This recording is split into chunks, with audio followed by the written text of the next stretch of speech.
People tell me that Melissa and I had the best divorce ever.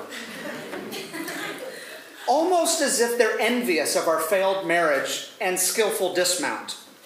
Sure, my ex and I are still friends. We work together in the best interest of our daughter. No drama. Everyone has a talent. Apparently, I give good divorce. I shouldn't be too surprised.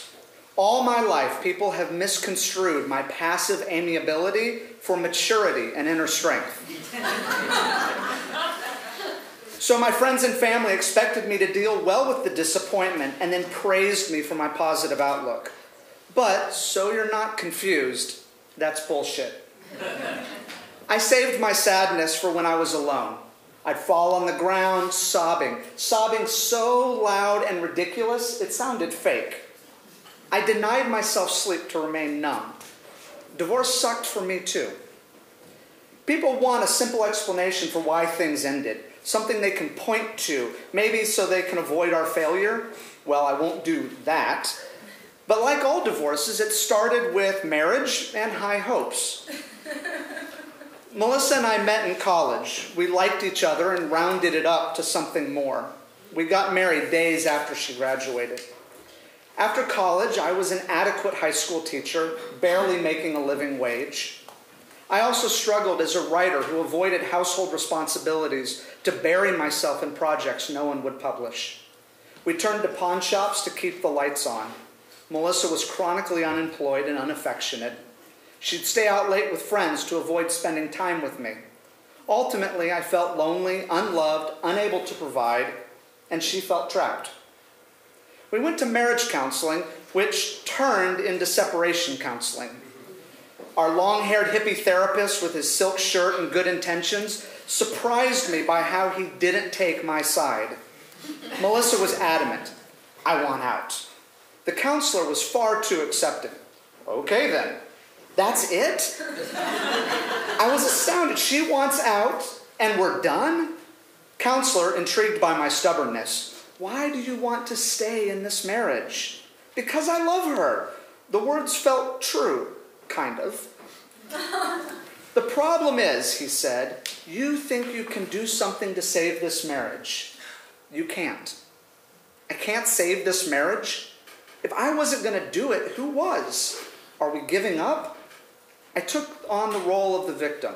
I wanted to be happily married, and I was alone in my desire. This led me to my first baby step, to acknowledge the divorce was happening. That first step was painful and sudden. The second step took 1,500 miles and the entire Beatles catalog. I needed time to process, which was impossible while living in the office and sleeping on a couch. My ex asked if she could do anything. Give me a week to take a road trip. She agreed. While gone, she would move out. I'd eventually return to a house that was a little emptier. My daughter would spend fewer nights with me, and I'd have to find a way to be okay with that. I lived in Texas my whole life. A road trip anywhere felt like an adventure. I planned to visit St. Louis and see my friend Jeff. For a road trip, you need good music.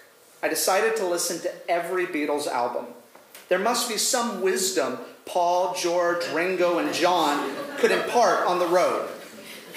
They would be my traveling buddies. I didn't get far on my first day. The Beatles were still early in their career, so this part of my trip was filled with blissful denial. She loves you, I feel fine, all my lovin', and it won't be long. Sugar-coated pop songs, they enabled my denial. I fantasized that months or years down the road, Melissa would figure out she was wrong, come back to me, and we could be a family again. Next day, I was in Kansas. I made the mistake of skipping ahead to the White Album. Here's the thing. Listening to Revolution 9 while driving in the wastelands of Kansas, I didn't need to worry about having a nervous breakdown because it was happening. This insane medley, this collage of sound effects, ghosts of laughter, breaking glass, and gunfire, it reinforced a world that didn't make sense, didn't harmonize, and was indifferent to my suffering. I gripped the steering wheel, staring ahead, and tried to quiet the voices whispering, "You fail at everything you love." All the saccharine pop of Beatlemania from the previous day spoiled and congealed into a deranged mess. What if I returned from the trip an even bigger mess than before? What if I couldn't raise my daughter on my own? I had no answers. By the time I was on Rubber Soul, I found the Munger Moss Motel in Lebanon, Missouri. I stayed for 3 days, didn't watch television, I didn't read, I didn't even masturbate. This was depression at its most debilitating.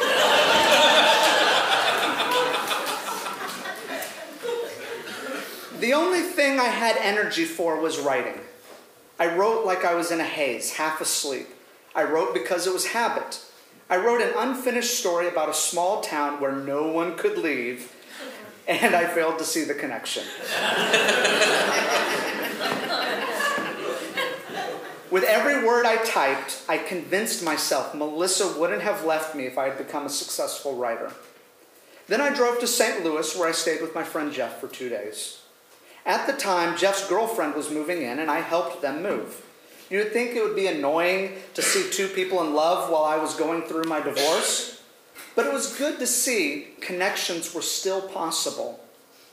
I saw in them an inexplicable bond Melissa and I never had. Love was not just something in a song. That night, I built a fort out of the moving boxes and hid there. In my fort, I had a moment of clarity while listening to Let It Be. It's not about the divorce. It's the narrative. I was led to believe in one story, my life with Melissa. But no, that wasn't the life I was going to live anymore. And I couldn't see the next chapter. I needed to let it be, to give up. There would be an answer. This was my second baby step, to realize both Melissa and I were unhappy together, undeniably unhappy. She was the one who had the courage to admit it and act on it. I wasn't the victim. I had to stop feeling sorry and believe in our mutual right to something better. I left my box fort at 4 a.m, wrote a note to Jeff thanking them for their hospitality, and I drove straight home. I was running on little sleep, buzzing with a sense of purpose. I missed my daughter, and I had paperwork to file. A lot of paperwork. 5 years later, I'm married again. My wife likes to joke that my past marriage made me a better husband. She says I'm already trained. Did you know every single one of the Beatles went through a divorce? It was like we were all too young and confused to figure things out the first time. Now with my wife, I have this sense of coherence. I see her and not just the commitment. And heck, she loves spending time with me. She's my Yoko, in a good way.